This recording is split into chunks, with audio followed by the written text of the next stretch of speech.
Live. We're here. Sorry, guys, if we've got anyone on. I don't even know if we have, Ray, but we are back. 2 weeks off, Robbo live, and I've missed it. I've got to say, I've missed it. I've missed chatting. Usually, I chat to myself, nobody else, Ray. I haven't had the opportunity to have a guest on Robbo live. This week we have an umpire. It's been all Melbourne players, Ray. It's been all Melbourne players. Tonight, for the first time I can have a guest, I've got an umpire. Mate, well, thanks for having me on. Razor Ray Chamberlain, welcome to the show, mate. Welcome to the show. It's a pleasure to be here. I'm really excited, mate, because look, we live in the same hood. We do. And we bump into each other often. We've got a coffee shop up here that you work around the corner, and we'll get into all of that soon. And I love the chats because you're still coaching in the AFL. I'm retired. You were umpiring, coaching. I was a player while you're an umpire, so I feel like we've got a bit of a brotherhood. There is a brotherhood. We went to war together. We did. We were together. War against each other. Against one another, whatever. Yep. Yeah, no, it's great, mate. And look, I wanted to get you on the show because you made a suggestion to me because I, ladies and gentlemen, I went down to a local oval, Brindisi they call it, and I'm walking the dog and I got the kids and I see this bloke, and from a long way away I could tell who it was. I knew it was you, sprinting around the oval. He's 45 years of age. Did you know this, ladies and gentlemen? 45 years of age. He's still umpiring in the AFL. What an idiot. Give it up, man. Give it away, mate. Stop doing so much damage to yourself. I want to ask you in a minute, why the hell, firstly, you're still umpiring and copying shit from all and sundry. Yep. But I will say he's still running really well and making me feel real bad about myself. So hello to everybody. Look, they're already Hey, people, how are we? We've got a few in. Good evening, everyone. Yvonne. Yeah. Yvonne, yep. We've got Richard. Richard's here. Richard's always there. Yep. He's a great man. Susan, she's on board too. Ruth. Now, Richard is already tagging Melbourne supporters. See there? He's doing that because you're a chance to win a Melbourne-signed, non-Ricky Nixon certified. This is all right. This one, you've sourced it? Yes. Okay, good. Premiership, Guernsey, and I'll be delivering that Guernsey because Rays, everything's opening up. We can travel soon. Mate, magic. No masks. It's unbelievable. Yeah. It's brilliant. It's been a graft for everyone, let's be honest. Yeah. There's Nikki. Nikki's the girl I told you about off air. Hey, guys. She says, hey, guys. Great to hear from you, Roxanne. Nikki's the girl that got engaged on the show. Getting married next year. I'm going to be playing in the band for her. Can't wait for that. Here I was just thinking this was a chat. I didn't realise the layers to it all. This is huge. Don't worry. This is huge. This is bigger than Channel 7, mate. This is Barry Laurie's there. G'day, Barry. How are you? Now, Ray, I've got you on the show because you made an interesting point when I saw you down at Brindisi Oval. And it stuck in my mind. I said, I'd love to get you on the show to talk about what you're doing, the other side of football. We watch the game, we bag the umpires. I want to get your point of view, but you made the point that what about we talk about the way the Melbourne boys are out on the ground? It's a great talking point. I don't think any of these people have ever heard your point of view. So I guess the question has to be, what are our D's boys like out there? Yeah, no. Well, if we talk specifically about this year in particular, the thing that struck me, apart from obviously they're the premiers, right? So you don't trip over and accidentally win the premiership. That's right. Okay, so that's right. We're not talking about them being an elite playing group, but just what struck me in the games I had with Melbourne was. Certainly straight up chat and all that sort of stuff if there's something that needs to be rectified or adjusted, but not invested in things that aren't relevant. Right. So, you'd get the odd, hey, what about this or whatever, but it wasn't this incessant, vitriol and sooking and just distracted garbage. It was really focused. And, and the other thing I found was that they weren't distracted by Oppo stuff either, which some clubs are easily like that. So I found them to be incredibly mature, actually, and it wasn't just it was striking. So there were examples in some games which I won't disclose, where there was plenty of banter on the field and whatever, and I was just really impressed by the manner in which consistently they would adapt and conduct themselves. So I don't think that's an accident. I don't think it is either. And look, it comes from the top. It really does. And we do talk about this as players. Back in my day, I'm not sure about now, of course, because I've been a long time out of the game. But we do talk about not wasting that energy on the umpires. You know, the decision is never changed. But it still doesn't stop the frustration coming out. And I've got some video in a minute that I'm going to show. Terrific. I don't know how Digital Dave's here. You saw his head just pop in a second ago. Say hello loudly, Dave-O. Hello. Dave-O loudly. He's here. He's helping me out. Morris, Harley, it's great to be here with you too. Richard, again. Deborah. I'll give everyone a shout out. Jeff McGrin. He's a great Melbourne man, Jeff. I want to say good day to Matthew Nolan. You know Matthew Nolan? Yeah, I do. Actually, yeah. How do you know Matthew? From the past. He bagged the crap out of you on a field one day? No. When we get transported around to games and stuff. Oh, okay. Yeah. Oh, good on you. There you go. Matthew's been on the show nearly every week, hasn't he, Davo? Yeah. There you go. Fantastic. Deborah loves booing the umpires. Yeah, Deborah. Well, thank you, and I'm glad.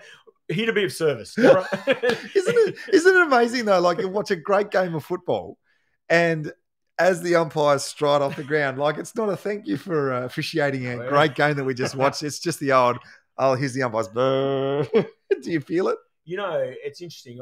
Cultural stuff in terms of a game. It's 150 years in the making. So it's anything that happens in that space. You know, what I've come to understand is it's not that person's fault specifically. We're all responsible for our own behaviour, of course. But you know, it's going to take some unpacking.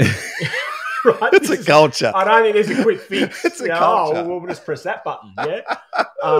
But I think a guy actually, a Melbourne man, and you have to work with me, Paul. Paul Gardner, right? So ex-president. He's got a great line that he uses in relation to umpiring and its place in the game. Yeah. And he goes, you know, Ray, we're having a coffee in Elwood. And he said, you know, they go, these guys, we noticed the umpires too much today. He goes, I reckon they might notice a bit more if you blokes stop turning up. Yeah, yes, exactly right. And that's a real danger. It's exactly right. And it was really quite, we talk about pandemics, there was a real problem with getting young kids to be umpires, because you started out as a young kid umpiring in Canberra. Indeed. As I've just found out. I didn't know that about you. Nation's capital. In the nation's capital, where it all began. We don't consider that we see the AFL umpires out there, we just think that they've just got there magically. No, you start somewhere and you've copped it from the get-go. You know what's really interesting? So I got into umpiring by accident. I played AFL footy, or Australian was football, in Canberra, and guys of my vintage from that area were guys like Justin Blumfield, Aaron Hamill, Craig Bolton. Sean Smith? Yeah, he's a little bit older, but definitely. So obviously... Alex Jeslenko? So legend players, right? Yeah. Very good players. I was not. And I went to watch my brother play a game. My mum sort of was like, you need to take more of an interest in your younger brother. You need to go and watch him play. Yeah. So I turned up. No umpire turned up. And so the club president came up to me and said, Ray, we won't let anyone hang any crap on you, and we'll fill your car up with petrol, right? That's all right. If you do the game. Yeah. So I went and saw Mum. I was 17. I said, you still give me $20 for petrol? She's like, yeah. So I whacked that in the pocket. I went, yeah, I'm in. Anyway, I did this game. At halftime, this fellow by the name of Bob Stacey came up to me. Yeah. And he goes, how long have you been doing this for? I said, about 45 minutes, Bob. Right? Now, I was working as a pizza delivery guy for Eagle Boys Pizza. Wow. And our bonus structure there for remuneration was how many garlic breads you could knock off during the night, right? He said to me, you can earn 6 figures part-time doing this. Wow. So Bob had my attention. Now, that was the first part. But what I will say, and I reflect on this, early doors, I was a little bit unique in that I wasn't 60 and incredibly overweight and just a volunteer dad. I was like a young guy running around. And so people were were really supportive and quite kind. Thanks, Barrick and Ball and back and all that crap. But there was no horrible stuff. Yeah. And, mate, by the time you get to a point where people think you're playing for sheep stations, you've built up this intrinsic belief that you're actually okay at it. Yes. And you can cope. Yeah. But, you know, I just tell this story more for people who are out there because they go to the Bowie Sharks or they go, you know, and they go down and watch the junior stuff. Yeah. And I just think it's so terribly important that you get that environment right. 100%. And I think the older blokes that do roll up and don't look the fittest usually cop it a little bit more. Hey, Matty Nolan, I do know it's you, mate. I forget the Nolan bit. I know it's Matty. Now, Matty is the fella that's marrying Nikki. Oh, get out! Well, Nikki's the lucky. Connect. Nikki's. I think Matty's the lucky one in this scenario. Yeah, yeah. But yes, Matty. I know you as Matty, but not Matty Nolan. So there you go. All right. So I apologise, Matty Nolan. He's the other famous one of this because they got engaged on the show. Yeah, which is massive. Massive. I told you off air. It was really stressful for Digital Dave over here, or whatever the nickname is, because we had to try to make it work on Facebook. What was it? It was a Zoom that we were doing. Get them in. The audio didn't work, but anyway, we got there, and they're getting married. And next year they're going to get the job done because we're out of lockdowns and we can finally do it. My phone's blown up, mate. I'm a muso, as you know. Yes. I've got that many gigs coming up for weddings. Finally, we can get married. Just fill the calendar. Yeah, there was a few marriages that were going to happen, but not happening anymore because of the long lockdown. Not going there. Now, guys, keep asking questions of Razor Ray. Now, Ray's has been umpiring for a long time in the AFL, and we know this, and we've seen him, and he is a very gregarious. We hear him more than any other umpires. He's been that way from the start and a lovable character. And because of that, Rays, I think you've been unfairly treated by some of the fans sometimes. Only because we hear you. We don't hear the others. Everyone else seems to be silent. But I love the way you chat to us. I loved it. Do you think they're silent, or do you think the Digital Daves at Channel 7 and Fox Footy are winding up and winding down certain microphones? I certainly do. I think we do hear you more than... Yeah, I'm acutely cognizant that every sneeze, belch and word is going into living rooms, and it is like a weight that is a bit of a bit to carry. But anyway, it is what it is. It is what it is. But you do it well, and you do it with a smile on your face, and you cop the crap, and I love it. And it's very Australian. Well done. I don't know. You must be, because I don't think a kid who's 22 would be able to do it as well as you do it, mate. Well done. This is what it's very challenging because we've got some 21, 22-year-olds. So we've got some guys on our list who are yet to vote in a federal election. Yeah. Jesus Christ. And I don't think I think it's very challenging for young people what we do. Yeah. Because ultimately what we're required to do is manage people. Yeah.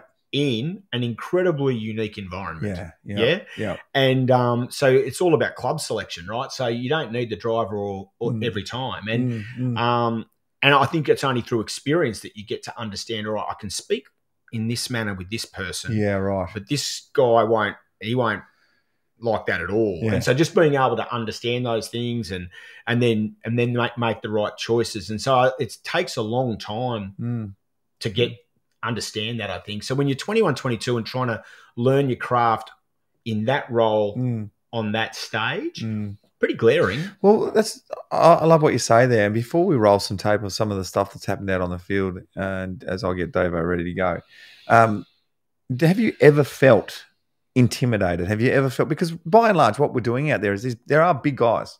They're big guys out there going absolutely. At it and getting angry, getting really frustrated, comes to blows sometimes, and you're trying to tell them to stop something or telling them they're doing it wrong. There's the worst, the only time I was super intimidated in the AFL, or at that time, I got picked to go to Ireland and do a tour there, and we went to Silverton in Northern Ireland and did a game, and it snowed, and it was extraordinary. Anyway, they were playing Ulster, this provincial game, and they obviously weren't kosher with the rules. They didn't understand the tackling, and there were guys like Des Headland, Mark McVeigh, these sorts of guys. Anyway, it was about half time, and Australia are leading by 80 points, and in international rules, that's the greatest drubbing of all time. That's huge. So bad was it, I went into their rooms at halftime and said, now listen, no more tackling, right? Yeah, like just grab him. Just grab him, right? And we all get out of here alive. They're looking at me going, beat it, mate, right? So because at halftime I'm coming off the ground, this guy jumps the fence. Oh, jeez. And he's got a stick. Oh, jeez. Yeah. And he'd be 80 if he's a day old. Oh, my God.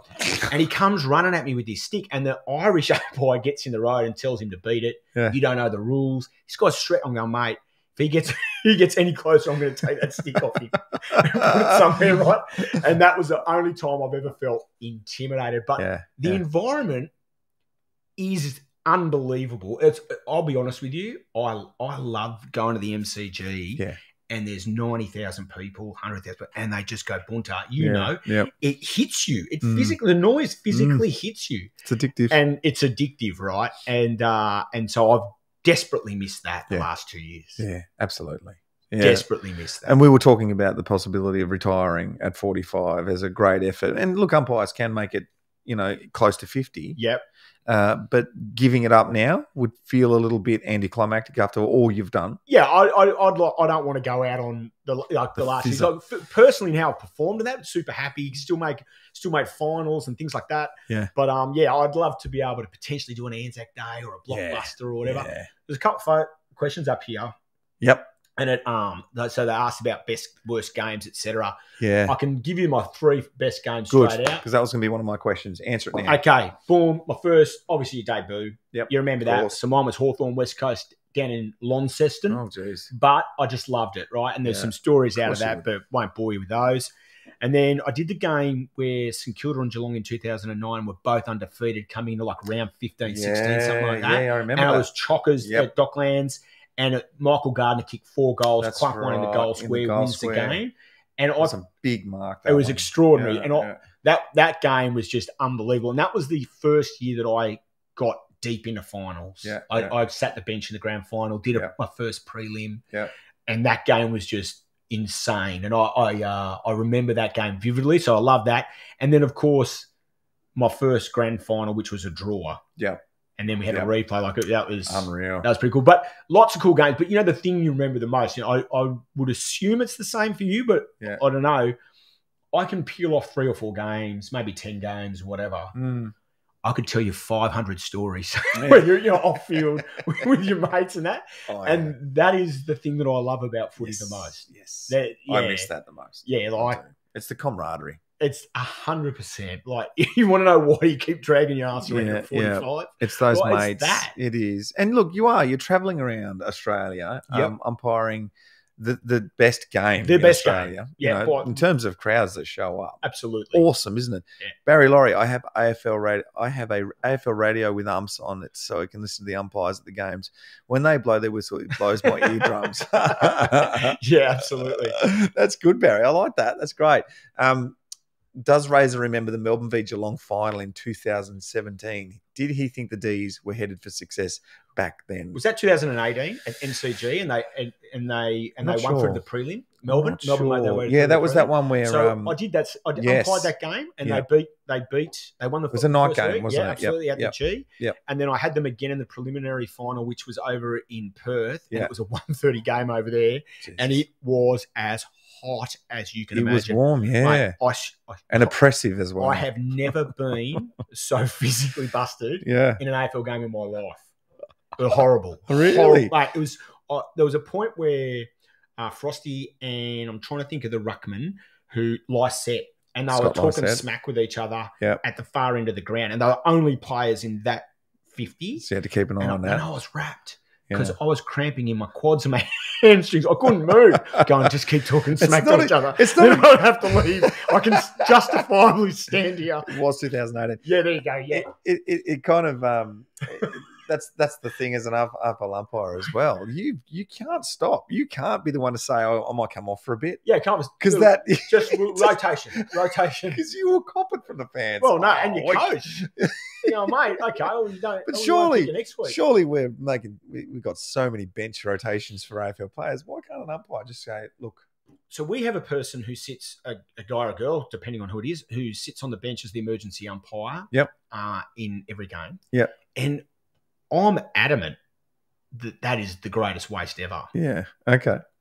In pre-season, we will have 4 and 3 on the ground, and we rotate on and off. Yep.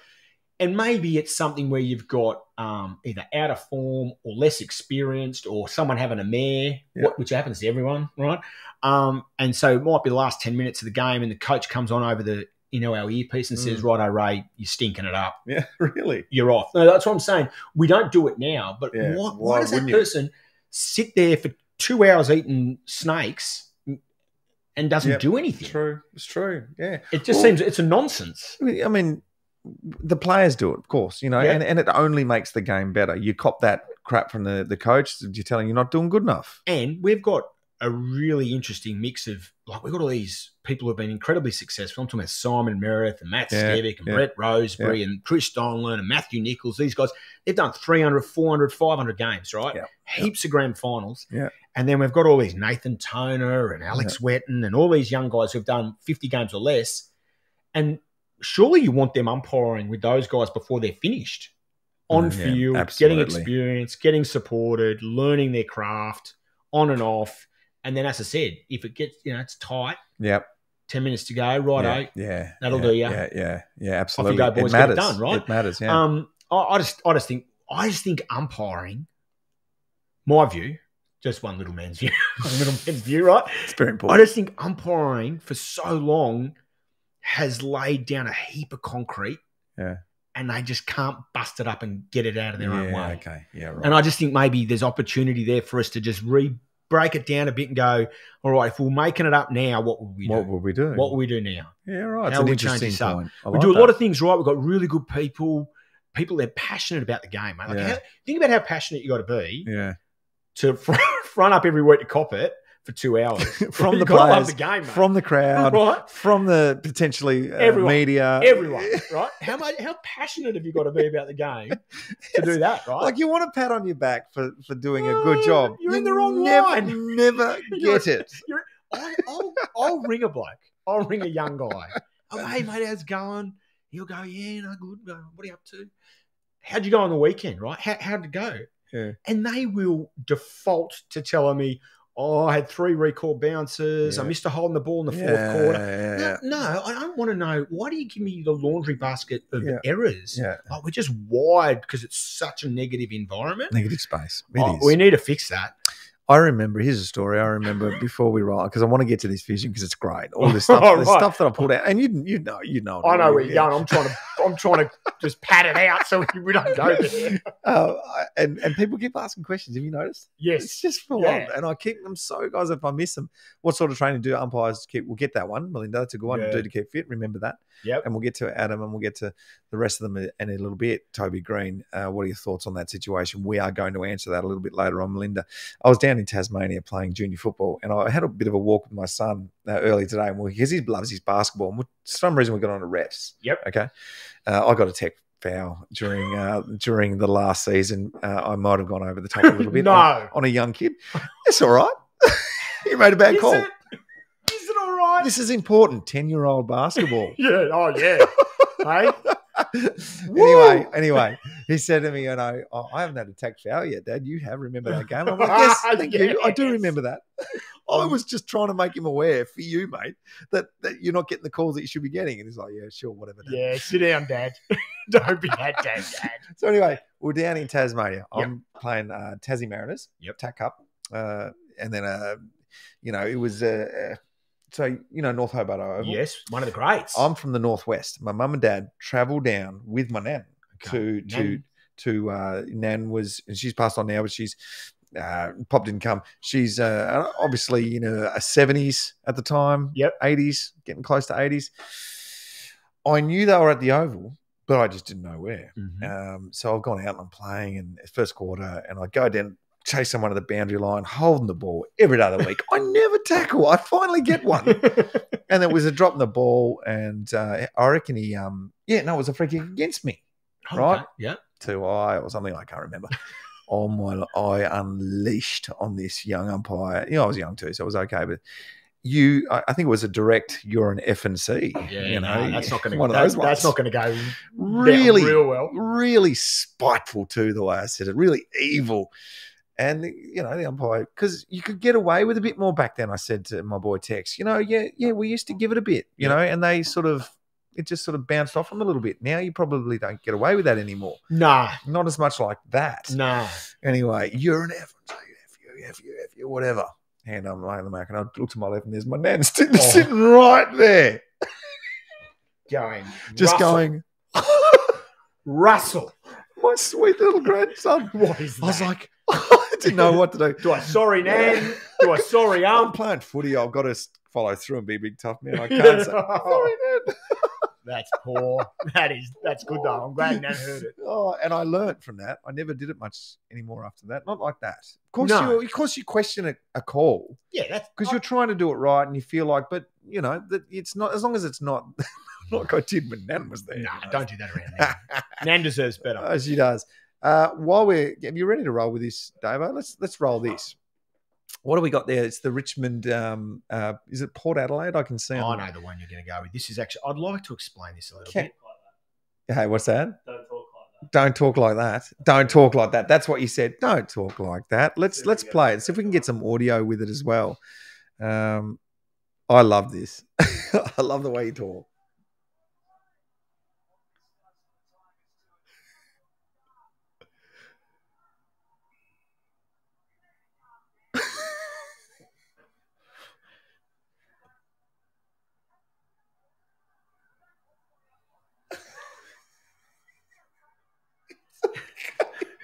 Now, Griggsy, he's a great guy. He's one of the world's greatest guys.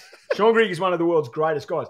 So this is the problem, right? So you've got out of screen, you got Kane Lambert's got blood just pouring out of his blonde. head. He's blonde too, so that would show. There's a minute 20 to go, and they're 13 points down. So Richmond are trying to get speed in the game. They want goals. They don't want to stop it. It's a ball up. Yeah. And Sean wants me to throw the ball up quickly, but I can't.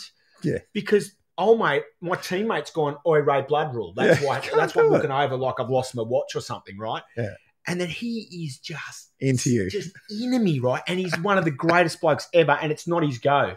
So I'm like, I'm not going to get upset at him because I understand he's just frustrated at getting beat. Yeah. I said, you need to calm down, right? And so that Taylor Swift. It's all love. So that Taylor Swift song, right? There's a meme the following week. There's like 90,000 views before you can blink on this thing, and it is, my phone is just melted. I'm like, my mates have hopped in, like you can't believe. So and so then it becomes conversational because you're waiting for Kane to go off, and what you do forget is that everything's just being played in a living room. You're just trying to say to him, relax, mate. But I love that. Like that. That's good humour. That's entertainment. That's like I would be watching that game and laughing. Well, what do you want me to do? Do you want a free kick, Pat? Do you want a report? You could. You could get angry too. You could, but then why? Don't like to see that. Let's keep it fun. No. Here's a question before we go to the next bit of footage. Yes. Many of the faithful feel that Ray doesn't like our team. Now, I could say this about a lot of umpires. No, this is good from Louise. It's a reasonable question. Can I tell a story? Yeah, please. This is what it's all about, stories. So we're in the mean streets of the Bayside, right? And I like to mix up every now and again. It's terrible. Where I stop off to grab so many Karens out there. Oh, wow. This isn't about Karen. This is about Joe, right? So I'll get up to it. So I'm pulling into this new place to get my coffee, and they've got good coffee in Beaumaris. Yep. And I duck in here, and there's this little residential development that's happening across the street from the cafe. And the boys in the high-vis are there sun up to sundown. Yep. Okay. And I'm in there first thing in the morning every morning. And this one guy who I assume was kind of in charge. Yep. He had that air about him. Yep. And he kept giving me this look every day. Like it was this horrible sort of like, and anyway, this one day I whip in and I haven't had a great start to the day, Russell, to be honest. I'm not the best version of myself, right? And I'm getting out of the car and I've got the shits up. Something's happened with a file at the bank or whatever, and I'm filthy on it. And I see old mate, and I can't help myself, and I go, "What?" Right? Like I've had enough of this bloke. Like I've dead set. Like it's got to me. What? I go, "What?" And he goes, "You hate us." And I'm like, "Who?" Right? This. Who? Construction workers, guys in high-vis vests, brunettes. Who exactly is it, mate? After the protest, right? Yes, I do hate you. Who exactly is it that I hate? Anyway, I go, "My name's Ray." And he goes, "Yeah, I know. I'm Joe." I said, "Well, it's a pleasure to meet you, Joe. Who do I hate?" He goes, "You hate Richmond." Right? This is in 2017. So just prior to them ruling the world, right? Yep. And I go, "Really?" He goes, "Yeah." He goes, "I'm a Richmond supporter. I'm a member. And you hate us." I go, "Well, do you remember this season, Joe? Richmond Port Adelaide in Adelaide, rained all day. do you remember that one? He goes, yeah, we won. I was there. The boys and I, we had a trip. I was there. We won. I go, same. I was there as well. I go, do you remember when they played Thursday night standalone game? Sydney, SCG, Franklin and Rance messing each other's hair up before the first bounce. He goes, yeah, me and the boys, we travelled to Sydney, great weekend. No, I remember that one. We won. I said, yeah, I was there too, right? So we run through about 5 games, get to Hawthorn at the MCG, all conquering Hawthorn. Do you remember that? He goes, yeah, punt road in. I've got a seat. I'm there every second week. We won. I said, I know. I was there too. Joe, I'm not your problem. Right? Joe and I are our best mates. We have coffee every morning. He's got that shit-eating grin off his face. He's not as angry anymore. He's pleased to see me. We're talking about selection, free kicks, rules of the game. We're best mates. So, Louise. I'm not your problem. I'm not your problem, right? I'm not your problem. And in fact, I played cricket for Melbourne for a year. Yeah, right. MCC. Yeah, right. Grand Old Flag. We pumped that out after a win. If we won all 4 games, it was a demon day. Unreal. Do you do that where you can? Do you nominate who you actually barrack for? Oh, the Pittsburgh Steelers. Yeah, there you go. Yeah. So, yeah. Tuggeron Cowboys. Just not AFL. Yeah, I hate everyone the same. Robbo, you know that. You've known me long enough. Oh, I love it. That's just a great insight. I reckon, Louise, there's a guy that hates Melbourne more. Well, who's the? Don't do it, mate. No, who's the bald headed guy? Every club supporter says this, and I'm not having it. You join me, Melbourne supporters. No, the bald headed guy. What's his name? Who hates us the most? I feel like he does. I don't know whether I'm more upset because you got the great hair that you've mentioned that he has. Nichols. Yeah. Thank you, Richard. And it's Nichols. I've known Matt Nichols for as long as I've been in the AFL. He made it a year before me, right? Yeah. 2-time grand final. He umpired me. 400 games, ripping dude. Yeah. Doesn't hate anyone. Doesn't have that in him, mate. He's a lover, not a fighter. Your point is taken. Good. Very well taken. Goodness gracious. The baldy hates us. Michael, stand down. Coatsy. Michael Coates Jr. Oh, this is great. That's great. I love it. No, Matty Nichols is he's a great officiator. Mate, and he doesn't last in the AFL that long. 400 games by accident. 2 grand prizes. accident. How many people do you reckon have umpired in the field as a field umpire? 150 games of going That's for. right. Yeah. How many citizens have umpired a grand final, do you reckon, in the history of the game? How many? There's 3 out there on any given year. 2 back in the day. 2 back in the day, and then there was 1 initially. Yeah, 1 initially. How many people have done a grand final? That's such a good question. Yeah, have a go. It's not life or death. 150? Yeah, okay. 54. Wow. Right? And he's done 2. That's unreal. He's done 2. It's the big dog. It's the big thing, isn't it? Like, they don't just hand them out. There's a lot of umpires, and they only get 3 now to do it. Yeah. So, it's so, you know. They are important people. Yeah. Well, of course, we know this. We've gone black. Have we gone? Here's a question. Did you hear the audio? Did they hear the audio, Davo, of before? If you didn't hear the audio before, let us know, because I've got another one now I want to play. I believe. Oh, you've got a photo there of my man. No, leave him be. Don't put him up. Otherwise, you and I are going to punch on. You're supporting the brethren. That's it. Hey, mate. Sure. I'm telling you. Don't do it. There he is. That's it. There he is. I'm out. He's a great man. No, that's all. I'll tell you now. He had a great hair back when I was playing. It's not there anymore. Can I tell you something about the guys and girls I umpire with? This is a true story. I know we're being comical and a bit lighthearted and all whatever, and so we should. It's a Sunday evening. Yeah. But the one thing I'll say about AFL umpiring is you can lob in there to any one of them and go, phone, watch, kid, keys to your car. Yep. I'll be back in 45 minutes. Yeah. And you wouldn't bat an eyelid. Yeah. Now, you've been around. There aren't many places that you can hand on heart say that about everyone. Yeah. They're cracking people. Yeah. And that's probably one of the greatest things that I'll take away from my time. involved in the game. It's the people. Rob Sitch, I tell you. Now, they didn't hear the audio. So what we'll do is we'll put the headphones up to the microphone for the next one. This is Tom Hawkins, this next one, is it? All right, let's roll chuck us your headphones. We had some, this is why we were a bit late to the show today. Listen to this.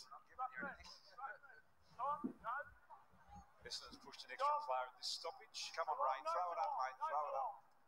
No, Geelong! Free kick. Tom. Bell Chambers.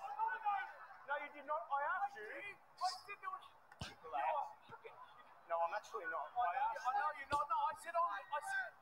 And you said no. So Mark is there. So that you know. No. Player at this stoppage. I love that. I feel for this fella. And I said no. Well, again, one of the best blokes in the AFL, right? Tommy. And honestly, have you stood next to that man? He's huge. He's a mountain. Massive, He's tall, but he's wide. Massive human being. Right? It's the wideness. And he's a ripping bloke. And you know what? It doesn't matter where you see him. He'll come and say good day. He'll introduce himself to your kid, whatever. He's a ripping human. And like you can hear in the audio, like I clearly, and Geelong like to play funny buggers around stoppages. They do. And so you've got to be on top of it because it could be one of anyone coming couple at of it. rucks, And we've got this process we've got to go through. And Tom, and he goes, nah, okay, no worries. And you said no. Geelong. I said, no, you did not, mate. And how good of him because he just wants to grab me and snap me in half and he controls himself, right? It's brilliant. It's brilliant. Hey, there's a tough one. And there's so many questions. I love this. My Melbourne supporters are so good. I want to ask you who's your favourite to umpire. Is it Tommy? Is it Maxi Gawn? Because Max is great. Tell me about Maxi before I ask this next question. Well, he's incredible. He's really smart. Yeah. So apart from anything else, he's got a great nature, obviously. He gets, and there are clubs, every club's got players like this, so it's not special to Melbourne or to Max, but, you know, they'll put work into him 100 off the ball to try and wear him down over 2 hours and all those sorts of things. And he doesn't complain. He just gets on playing, you know. Chris Judd was the same. Really? You know, like they just try and kill him for 2 hours and he never said boo to us. He just get on, he just crack on playing, right? And then, in fact, I thought he may have been Humphrey Beaver for a while. He was literally the new player, right? Never said a word. And, and so Max, he's smart. He knows the rules. He knows what's going on. He's got a great sense of humour and he's so funny. He can keep that sense of humour even when it's on, which says a lot about it. It's not a put on. You know, he gets it. And he's unbelievably good player. Oh, unbelievable. Right? And you know what else? And I don't know him super well, but and only in the context of which I get to interact with him. But it seems to me to be authentically himself. And I love that. It follows through. It flows through. I just really respect that. So, he's great. And look, if you talk about favourites, my mum's favourite player is Lance Franklin. Mum's a Mad Swans supporter, and Mum would watch us 2 games every week, Frankie, and then she'll tune in for a quarter or so of my game. But I love Cyril as well. I used to love umpiring Cyril. I'd see a guy. This might surprise you, but a guy I loved umpiring, Nick Smith. Nick Smith from the Swans, from the Swans. Mate. Yeah, good player. Tell me anyone who beat him. Yeah, no, never got beat. He was so good. Underrated. Very underrated. Robbo. Yeah. He was so good and never just cracked in. Didn't matter what his job was. Selfless, brave. He was unreal, mate. Yeah. I loved umpiring him. Great. Yeah. What about Clary Oliver and Christian Petrarca? I guess those guys that are in the midfield got a lot of votes this year. Yeah, they're unbelievably good players and like different, obviously. I mean, I'm not trying to profess that I'm the greatest analyst of football or whatever, but they're so vastly different in what they bring to their team, which complements one another. And it was really interesting watching them from when they first started to, again, I talk about this year and just their capacity to switch off from things that are not useful.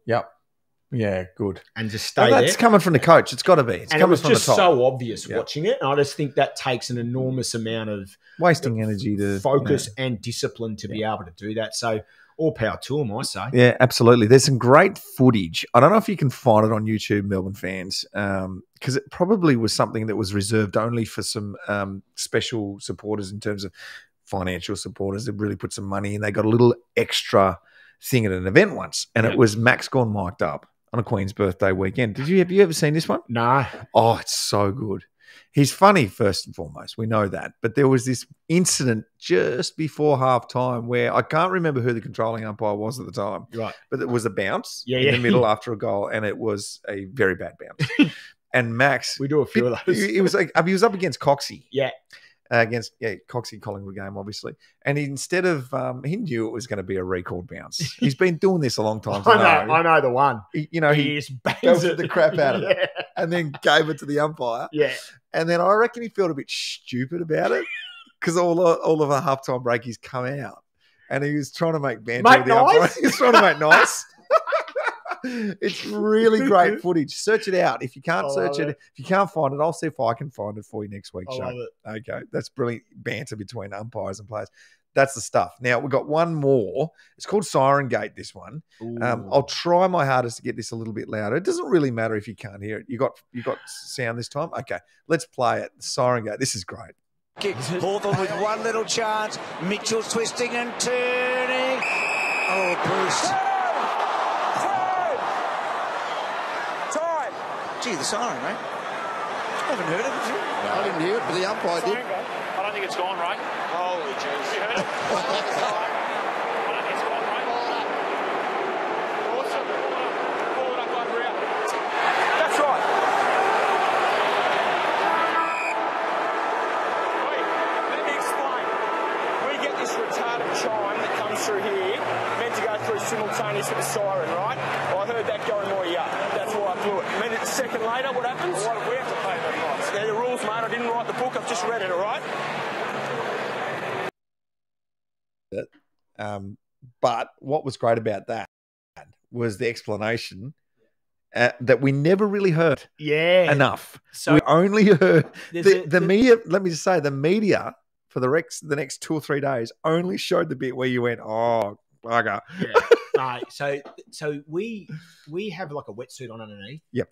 And you've got this thing in your ear, so I can hear my colleagues and obviously everything going through there. Yeah. And then what they trialed, because they're having an issue with the siren at the New Adelaide Oval. Yeah, yeah. And they'd had 2 examples where the umpires hadn't heard it. Right. And goals were kicked or cut play went on, right? Yep. So anyway, we had this big discussion. I put my hand up. That happened in Tassie, didn't it? Oh, yeah, absolutely. It did, yeah. So, and they go, yes, Ray. And I said, well, look, every club has a countdown clock. And I was a little facetious. I said, look, I'm not sure whether you're familiar with the laws of the game, but they've catered when they actually wrote the laws of the game back in whenever, they had the Adelaide Oval in mind and the new stadium. Yeah.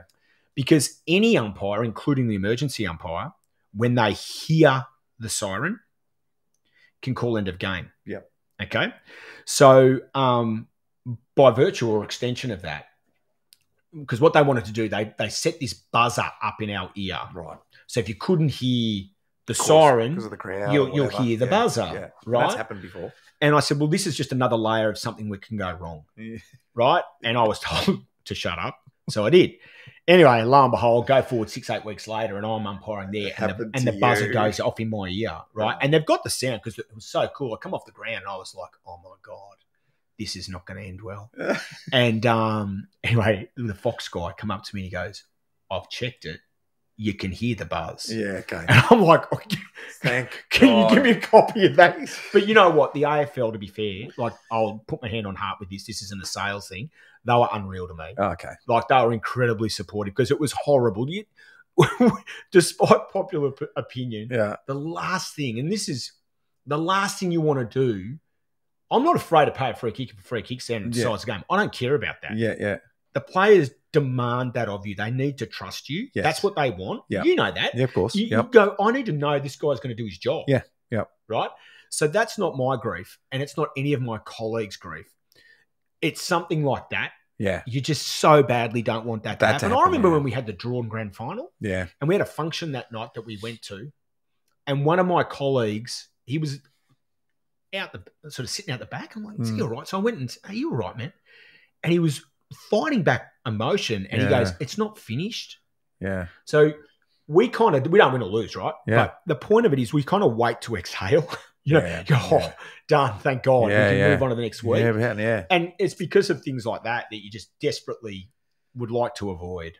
That's interesting insight, and I think it's great for all these people watching this.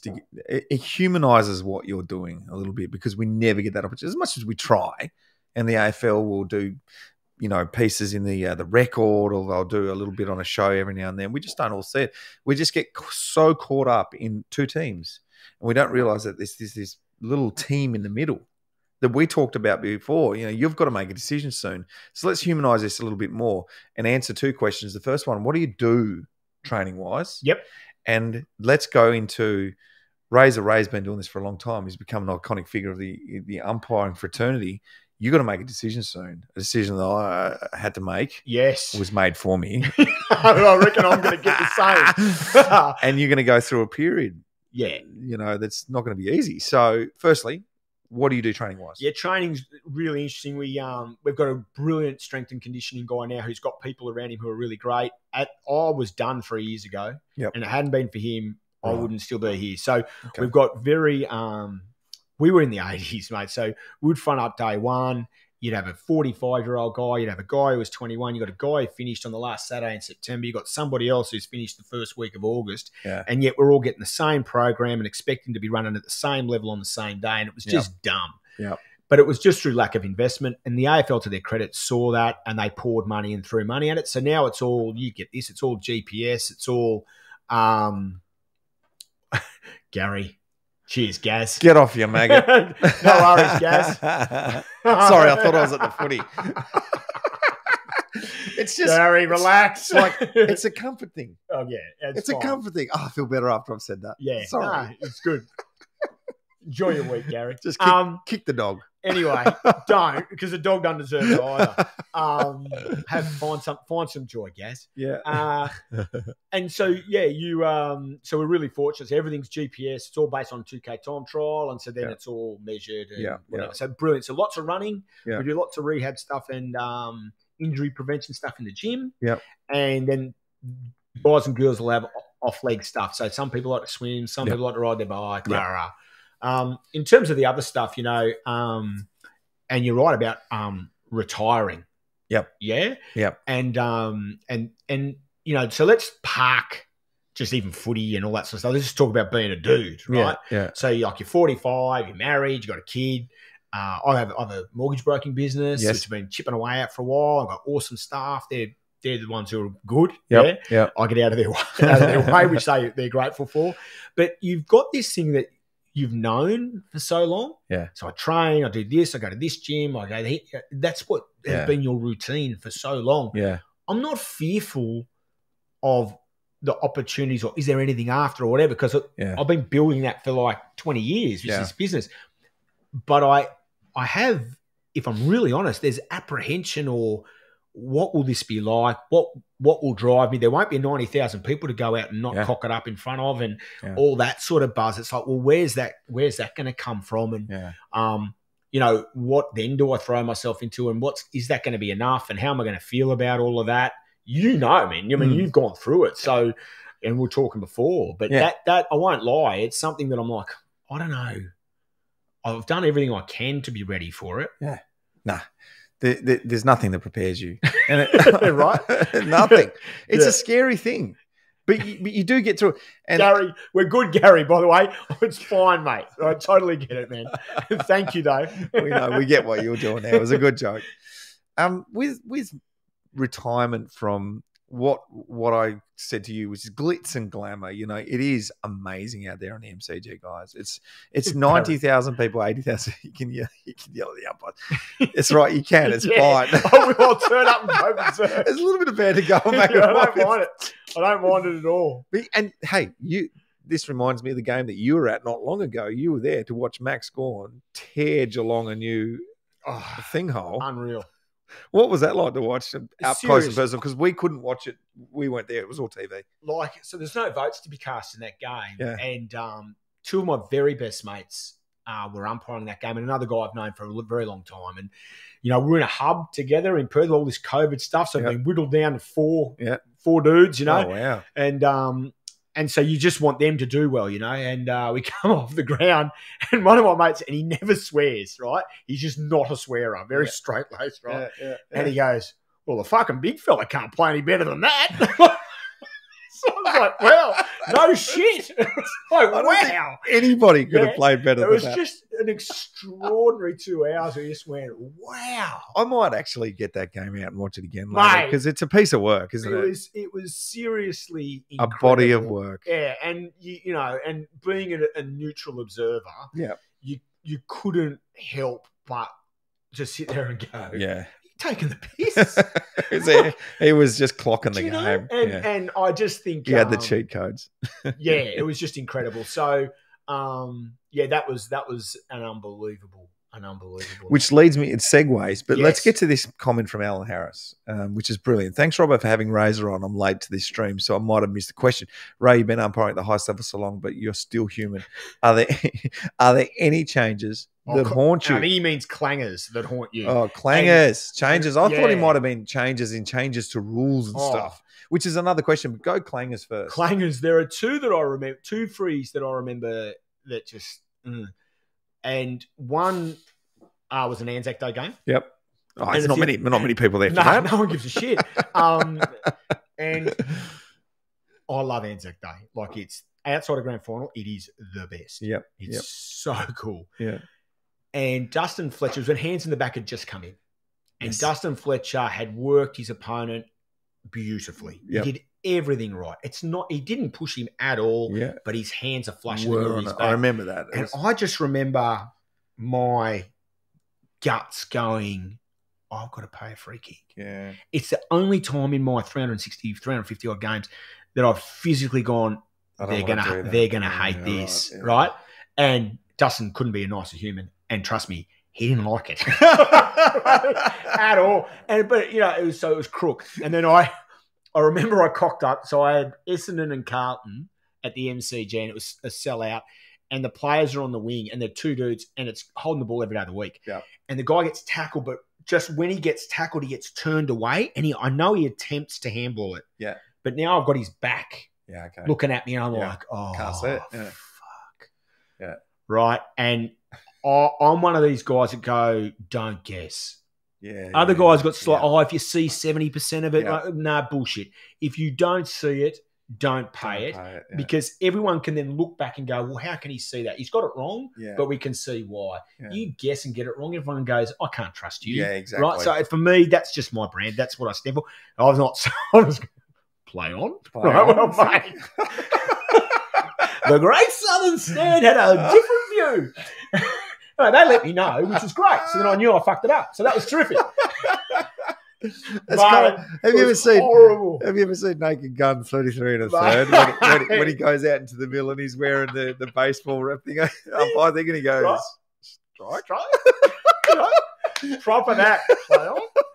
Far out. It could have gone either way, unfortunately. Mate. But hey, I love that. I love that you don't guess. Because when I, as a player, ladies and gentlemen, when I knew that I did something right and they've given it against me and they say this to you, I was on the wrong side of the pack, I couldn't see it. All you can do is go, because you know that it's fine. That's part of the game. You can't get there. You can't see everything. Well, of course. And there's no argument there. Yeah, and players, they'll still be frustrated, but they can wear it, right? But it's like the lying thing, right? So say what you like about umpires, officials, whatever.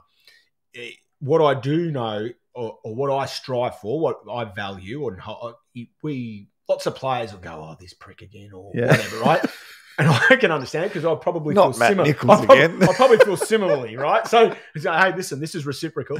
But I really hope that when I'm done, the players can go, hey, look, you knew what you're copping with this guy. Yeah. And that's what you desperately want to achieve. So, that's the trust thing. Yeah. Trust is a very important thing. And I have a great relationship with one of the great umpires.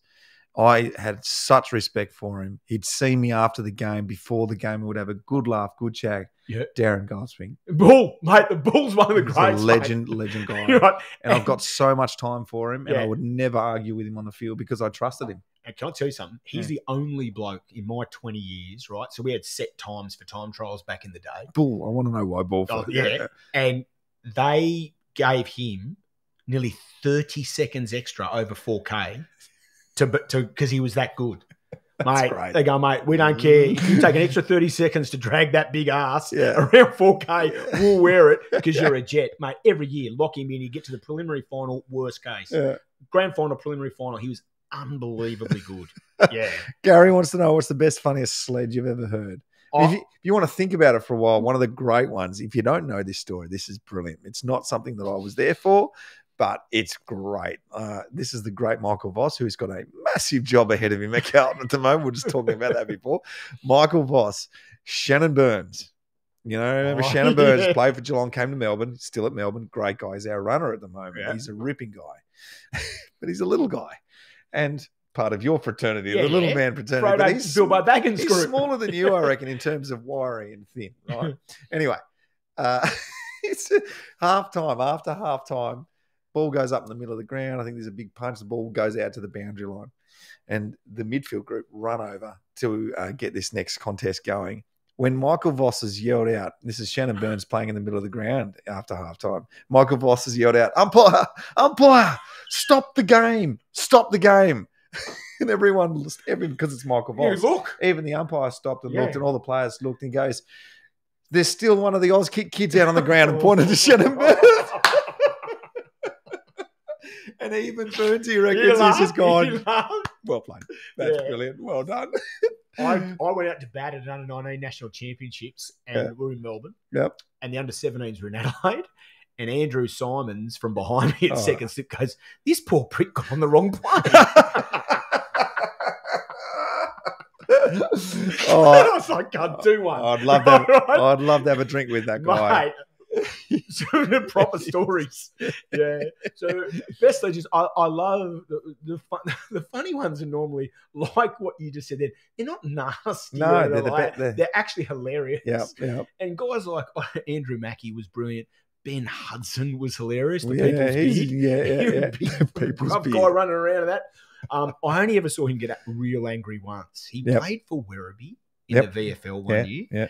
And they were playing Box Hill at the Port Oval in Port Melbourne. And there was a centre bounce. And I still don't know to this day what upset him. But he opened up like a Swiss Army knife, mate. Yeah. He was just chucking blokes, throwing punches. But he was very funny. He would say things like, he would question people in terms of like, I remember Dylan Roberton, who was very young at the time, and he was at Fremantle. Yep. And he had like a little ropey thing in it. And I don't know why they do that because I've got no hair. Yeah. He had a little ropey thing in his hair. Can't be doing that. Ben's on, we're on national TV. you got hairband. Right? Like just stuff like that is hilarious. I find that way funnier than, just pathetic. I might have said a few. I caught this. Yeah. I caught this from the crowd. I caught the the dingo took the wrong chain on. I caught that at the MCG. Which was good. That's a ripper. And I actually went, the dingo took the wrong Chamberlain. That's true. And I went, well, that's better than the midget jokes that I get here most great. weeks. So, it was good. Oh, my God. You good. appreciate a little bit of I don't mind think that. time on it. I turned around, actually. I went, well, yes to you, Yeah, sir. well done. Yes. I was playing on Brian Harris. And he's a rather larger, big human. He didn't love the 4K time trials. And this is Bulldog fame. I was playing some good football. I think it was the year I kicked over 70 goals. How many exactly? Was the man. How many exactly? 73. Yeah, okay, right. 30-something. And I've taken a mark, gone back, kicked a goal, and then we've gone back to the middle, back to the goal square. Nita wasn't playing, so I had the goal square, which was great. I loved it. Out. I loved it when Nita was injured. It was awesome. Clear out. Everyone's like, oh, no, Nita's not playing. I was like, yes. Never got full forward. Anyway, playing full forward, kicking goals, having a great year. Kicked that first goal, gone back. Do you remember this game where Jeff White's kicked a goal at the end of the game with like 10 seconds to go? We needed to win that game to play finals. Yes. Justin Longmuir the night before had kicked a goal after the siren over in Perth. It was Was Whitey's that the turn. Saints? Yeah, it was the Saints. Yeah. And then Big Whitey's doing the same thing at the MCG. Put it through. Neil Danaher's run down onto the ground and doing it was a great game. Anyway, this early in the game, I've gone out for another mark. He's spoiled it and landed on top of me and given me a few. And I was down like this and he's giving it in my face. And I called him an effing a fat C. Oh no! You're trending in this space. I know. I was just being angry at the time. I don't know what it was, but he looked at me, stood up, and he looked at himself. He looked back at me. He goes, "Plump." See, wins. And I laughed like that. Yeah, you go, well done. I got this ugly mole on my back, and there's a hair that always grows out of it. It's one of those moles. Yeah, I know the one. Can't get rid of it. Like, got to go lose get operated half on. your No, I will lose half my arm. One hair always grows out of it. It's gross. So I shave it off regularly. Everyone's got stuff about their body. I'm honest. Yeah. So I'm playing a game for St. Joseph's when I was captain coaching them. And I would cop it. Oh, you how much money for that kick, Robbo? You know, all that same old crap. Sing us a song, Robbo. Oh, yeah, I hadn't heard that one before. Anyway, I've given it to this bloke for something or other, and he's gone. He's looking at me and goes, "That's an ugly mole on your back." And then he ran away, and I went, "That's good. I like that." Harsh. Okay, I've been dying to ask a question. Go. The best, the 3-2-1. Yeah. Okay. So we need to understand because I feel like this is good. Yeah. Like I feel like a lot of people don't know how you get to that, and why is it the midfielders get the votes? Yeah, good one. I'll answer. So can I quickly? I'll explain due process. Yep. And then I've got a position on that. So it's a unique award. Yep. Okay. So all the clubs have varying degrees in which they vote. Yep. Sometimes they've got X amount of votes and they can give all of them to one player, or they've all got weird systems, right? We had a weird system. So we've got 3 players can obtain a vote in a game. Yeah? Yep. And there's 40 players. Yep. On any given game. It's tough. Right? So we always joke, can we put on the bottom, Gil, please mention Neville Jetta, whatever, right? Because it's really tough. I've been there. So the 3 field umpires come together at the end of the game, and we have to agree on our 3-2-1. Right. And so I've been there for an hour arguing, going, no, I'm not moving. Yeah, okay. He's not getting a vote, mate. Yeah, right. No, he didn't. He wasn't better than. He was not of more influence than this bloke, and so it's quite heated. And always, and then the way we come to it is, if it's like that, the 3 umpires will do their 3-2-1, 3-2-1. There's different systems. Yeah. And then, okay, so this guy got 9, so he's clearly the best on ground. He gets the 3. Yep. And there are different methods that will work to come to a collaborative response. Okay.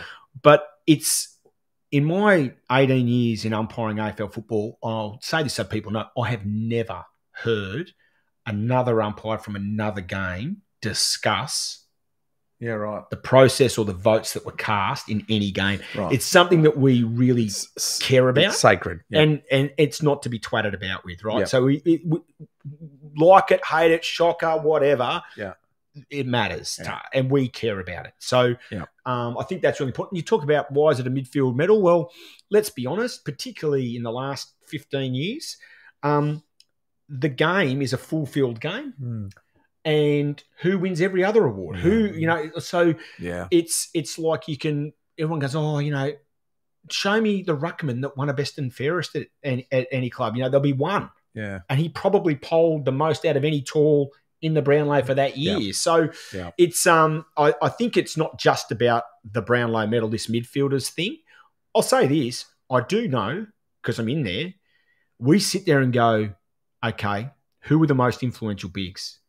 Who played, who stopped who? Yeah. We know who's got to run with this and who's playing defensive there and whatever. And we have those conversations. And then the dispute's got to be, well, did the guy who had 36 and kicked 4, was he of more influence than the guy that stopped that guy and kept him to 15? And they're just debates. Okay. And you have those conversations all the time. Okay. Well, that's good to hear. Yeah. It's because I didn't know that. I didn't know that. I do believe it's a midfielder medal, but it's true. It's the same across many of those awards. And you know what's really hard? So you take Jake Lever, most intercept marks out of the whole comp. Amazing year. Right? Extraordinary year. And then you go, okay, so then is that because he's just so great? Or is that a combined thing between Harrison Petty, Stephen May? They've got their roles to roll through there. They pin one down. He gets to roll off. Yeah. Like who? So it's, he's clunking them. Yeah. But they've got stuff to do to allow him to do that. Yeah. Well, so who gets the chocolates for that? That's so it's not that we don't know what's going on. Yeah. We watch it, we read, we're invested in the game. So it's just it's really hard. I will say this: the midfielders, and I shit canned the Brownlow medal because I said forwards don't win it, backs don't win it, because I was a forward. So I'm a little bit, of course I'm going to be a little bit biased towards the forward, but the midfielders are in the play the most. They are. And they're the conduit between forwards and backs. Up and back. Yeah. So they're up and back. And there is this moving mass at the moment, right? So but there's some junk ball. Like there's Yeah. stats that are just like, we don't get any stats, by the way, just to let you know, but you see stuff on the scoreboard. Now, I'm not going to say we don't see anything. Yeah. A 3/4 time MCG, he's got 8 clearances, whatever, right? Yeah. But we don't get given the stats. But there's some junk ball for sure. Yeah. So then again, it comes down to, well, who had the most influence? It's so great to hear that, guys, because I think we all have our own opinions. You're hearing it from the horse's mouth right here. They actually do have a massive process, and it matters a lot. Okay, so influence. Yes. That's the next question. So many questions for umpires that we have not asked for. Influence. You're at Adelaide Oval. Let's say let's go to, because it matters to us. It may as well to us, Perth. That grandstand over there is something else. Incredible venue. Unbelievable. And we got hurt there 3 years ago. Yeah. And you're out there and you can feel the West Coast support there. Do you get influenced by that? So, brilliant question. And I would say this. So, I personally would look you in the eye and go, I don't give a toss. Yep. What anyone has to say. Yep. Okay. And I'd like to think that I've delivered on that. Yeah. So then let's look at something that's so let's try and put ourselves in the umpire's shoes. Ground level, players, woof around. Jesus, was that high? Yeah. Right. So you half see it. Crowd goes, oh. Yeah. Right? Does that make you do that final? Right. I don't know. Right. Then, but this time it's you that it happens to over in Perth, right? Yeah. And you're playing for Melbourne. Yeah. So silence. Yeah. Oh, did that get him high? Play on. Didn't really see it. Yeah. Yeah. So does it have an influence there? Potentially, and the stats don't lie. There's statistical data. Yeah. But is it like, I'm scared of the crowd? Yeah. Really? We're doing that, are we?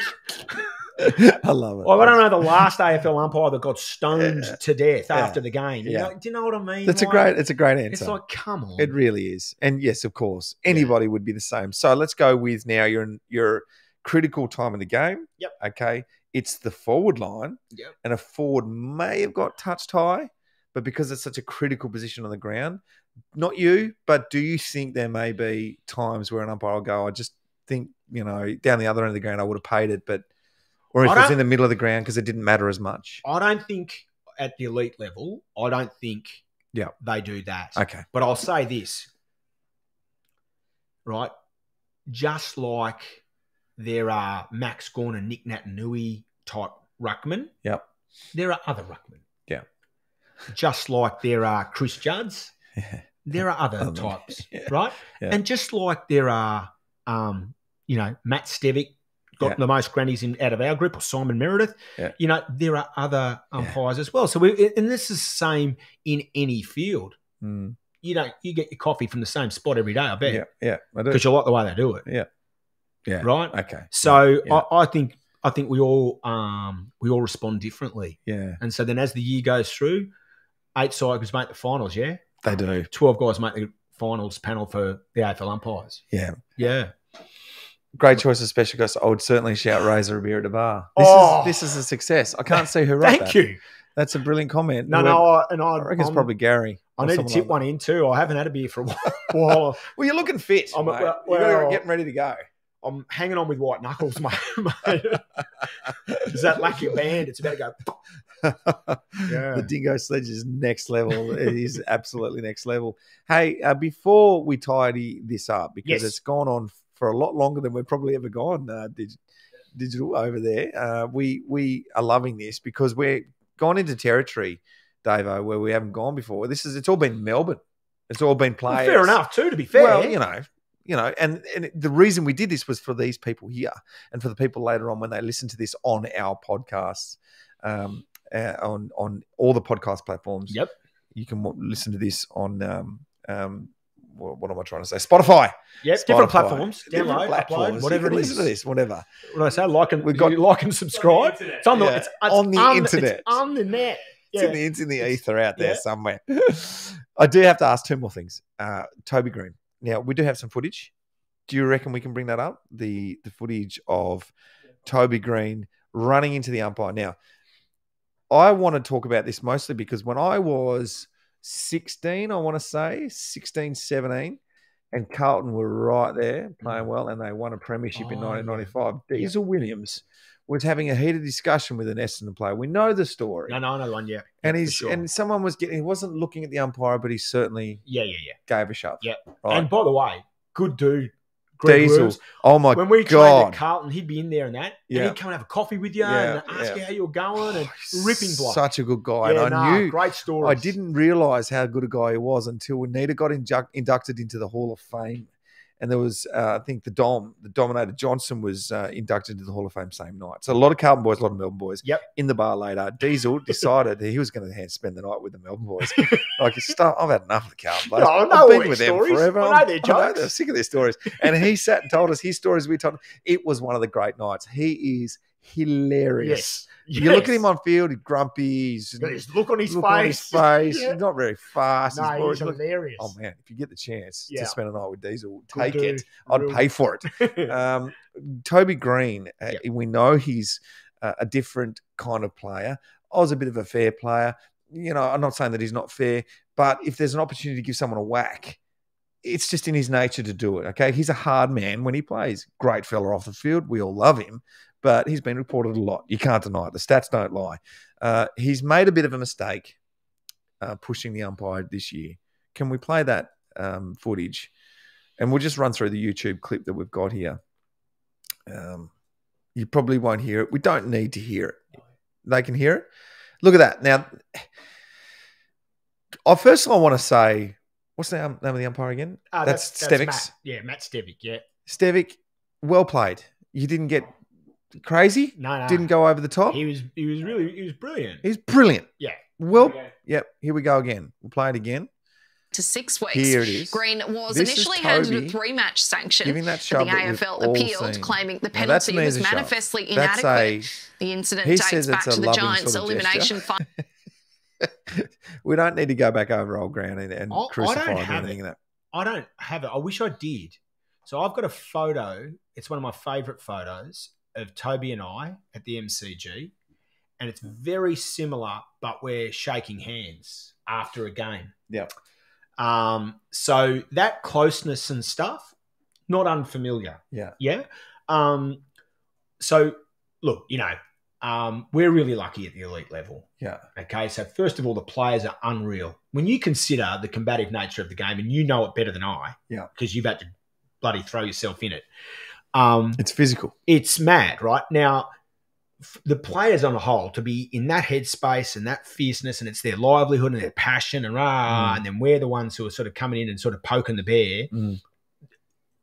If I was to give an all-encompassing statement, they are phenomenal in the way in which they interact with us and treat us. Yep. So we're really lucky. Here's the kicker. Park that. Every single week, without fail, I will receive email, phone call from AFL Umpires Association, local football people, whatever the case may be, the game. Yep. Asking for a phone call, send a message, write a card, send a shirt. Yep. Because a kid, right, who are essentially volunteers, they get paid well, but let's be honest. A pint of Coke sometimes. Right? They're volunteers, essentially. Yeah.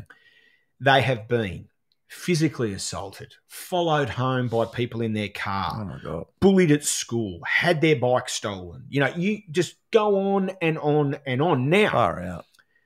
here's the next thing, right? So, and this is for any sport, and I love sport in general. We're in the best game, Yeah. but I love sport. Yeah. People profess when they get caught out behaving poorly, they go, I'm just really passionate about the game. Yeah. Yeah. Yeah. And it's like, yeah, cool, I can accept that. Guess what? Everyone is. Yeah. And so what happens in sport is if the level of the game is here, and it doesn't matter whether it's AFL, AMOs, whatever, levels here. Yep. If the officiating in that sport is here, the tide goes out of the game. Yeah, of course. And it comes to here, right? Yeah. So if you're so passionate about the game, it is a nonsense that you would denigrate, degrade, piss on the officiating, because we don't have enough people doing it, Robbo. We cannot fill the games. And I'm talking about at grassroots level, community level, we cannot fill the games. So and there's no ambivalence with this one. I get up on my pulpit a little bit with this, and I apologise to everyone in advance. Yeah. If you aren't part of the solution, there's no ambivalence with this. Yeah. If you're not part of the solution, brother, you're the problem. Yeah. Yeah. Exactly. Right? Yep. So if you're passionate about the game and you profess to love the game, fucking act like it. Yeah. 100%. Right? And the same it's goes. just crap. It's crap, mate. It's same goes for all sort of support, whether it be bad or good. Like, well, if it's bad, if you're up on the beer hill at a suburban ground and you're giving it to the opposition's best player in a really crass way, in a degrading manner, when there's kids and women around, I'm a bit old school like that, so I don't like swearing in front of children and women. Okay, I just don't like it. Particularly my grandmother, even though I did it once. I'm going to hell for it. Yeah. I felt so bad. Even after I did that, I went over to Dad and said, "Is that all right?" He's like, "What are you talking about? Get on with it. Get on with it, mate." He knows the score. Yeah. I felt so bad. But so that's why. Can I say? So I'm not putting what the Toby bit. I'm not putting that in the same bucket. But what I'm saying to you is, if people want to know, why does this matter so much? That's why. This is where it matters. Yes. Okay. 100%. And it's massive, mate. Yeah. So there's so many great comments coming through. Great point, Ray. Passion is not abuse. That's brilliant, Yvonne. Yes, I am buttering him up for next year. I love Yvonne. She's a gun. Deborah says, as much as we like to bump the ump, the players cannot. Thanks, Razor. Do you think a red card for players? Nah, we make enough mistakes as it is. Could you imagine? Whoosh. Give that the track. Queen's birthday, Collingwood player gets sent off. It's not something you need to have happen. No. But they use it at local level and that because of these things, right? Which I things go all right. I think it goes all right there. They certainly do. So this has been absolutely brilliant. I've got so much out of this. Can I just finish off the Toby Green thing by showing you this? Look at this. This is beautiful. That's not the photo. Beautiful. That's unreal. Is that we've got the photo? That's a little bit too much touching. I think no, mate. I'll flat out tell you, I've got no shame in saying this. I say this to my old man all the time. My old man knows everything about umpire. Never done a game in his life. Hasn't put a whistle near his mouth, right? But he gives me feedback every week. Mate, sure he does. I refer to Toby as, and I call him the difference. And what I mean is, when he plays, they win. Yeah, he's unbelievable. He's a great player. He's one of my favourites. What I do want to know about that, as we put that to rest, you can't do what he did. I think that was no good. But let's say I've got a great relationship with you, and I come over and put my arm over your shoulder. Is that fine? So this is my point. Yeah. So of course it is. Yeah. Because the context of it and what's actually happening is just authentically real and no drama at all. It's respectful. There's no, it's not like, it's just, hey, mate. And I've done it myself. Yeah. I remember, I go, yes, Frankie, pat on the bum one day. Angus. Angus Montfries, right? And so I go, geez, I can't do that, actually. And you're mates with Angus Brayshaw as well. Right. Yeah. But you reflect back and you go, oh, actually, I can see, God, there's a can of how deep are we going to dive into this, right? Into this, And again, right, it's just like, sorry for being authentically yourself and actually having real relationships and just being who you are. So my short answer to that question is no, there's no problem with that at all, right? Good. Yeah. Because I do love the way you go about it with your humour. There's intellect there. There's not we're against you. We're with you. We're making this happen together. Don't need to talk like that, mate. And when you say that to me as a player, Robbo, come on, mate. You don't need to talk to me like that. I would go, yeah, you're probably right. And sorry, can I tell mate. you, the players, because I'd never say it. I'd never go about it if I felt it was in the right context.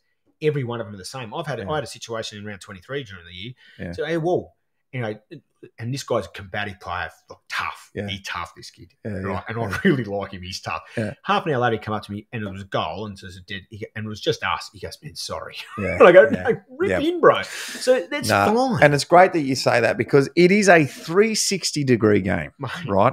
So as a player, and here's this Angus Brayshaw and you high five, and I have to say I friggin' love this. That was awesome because that shows a brotherhood between player and umpire. Well, we're out here doing this together. And what I said about before, that's not unique. And it's not unique to me. You talk about personality and all that sort of stuff. Yeah. Okay. They wind my thing up. Yeah.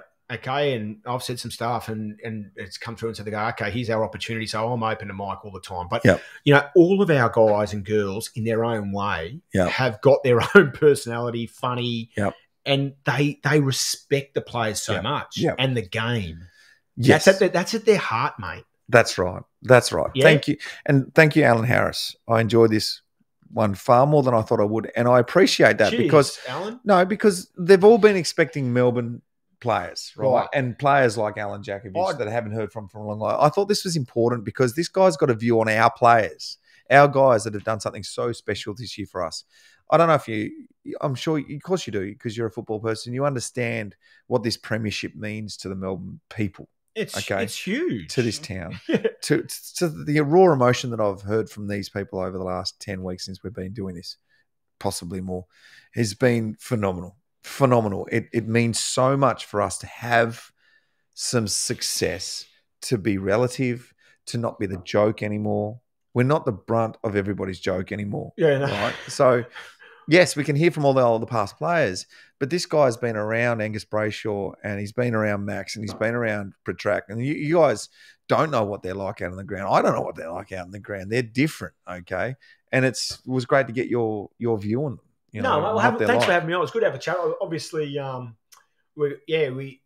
are, mate, I got to have a reason and a purpose to get up tomorrow and do my run session, right? Yes. Like I'm 2.5 weeks out of having an epidural. I've got a bulging disc, and that's just because I'm old and getting busted up. Yeah. And so it's hard. And so these things, you get to chat about something that you're passionate about, and then it reinforces to you why it is you do these things because you love being a part of it, and it's been an incredible part of my life, which I'm so grateful for, mate. I grew up in what we Victorians would call commission housing. Yeah. Dad drove a truck, mum worked all the time, whatever. Yeah. And, we used to holiday down on the South Coast in this annex for a week. That was our holidays. Brilliant. And I got, my kid will say, Dad, can we go to Hawaii again? It's just, that's footy has been amazing. Go to Hawaii again. It's changed, mate.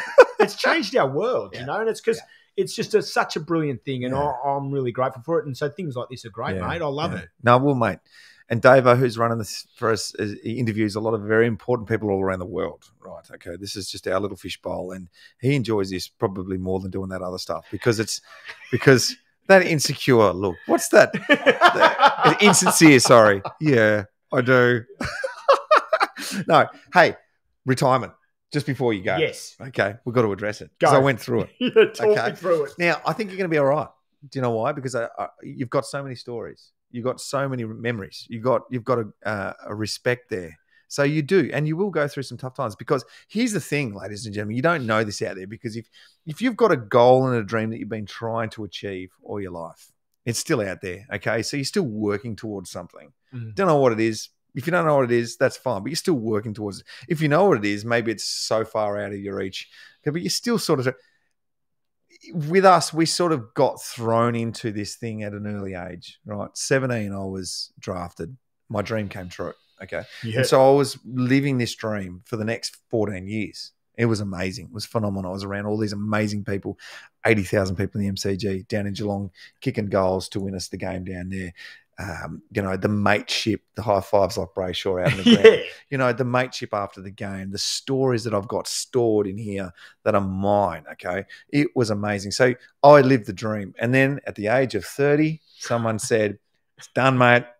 See you later. F off. Yeah, no, it was great.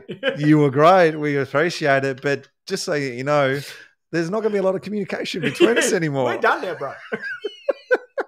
You did it. So you sort of go, oh. And you go home and you sort of sit there in the quiet. And it just all of a sudden it's really quiet. Yeah. You live this bright, shiny lights, really noisy roller coaster up and down, but you're fighting every single day.